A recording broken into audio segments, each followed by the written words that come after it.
மாசி ஒரு மாதத்திலே மையான கொல்லையில அங்காளம்மா ஆடி வருவாளோ அவ மாறியாக ஆனந்தம்மா ஆடி வருவாளோ அங்க அங்காளம்மா ஆடி வருவாளோ அவ ஆனந்தம்மா ஆனந்தம்மா ஓடி வருவாளோ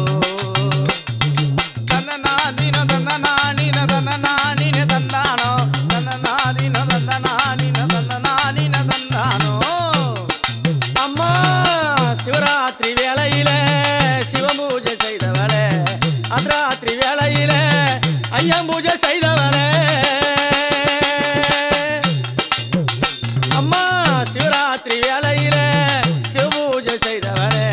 அர்த்தராத்திரி வேளையில ஐயம் பூஜை செய்தவளே சுடுகாட்டு எல்லையிலே சூறையிட்டு நின்னவளே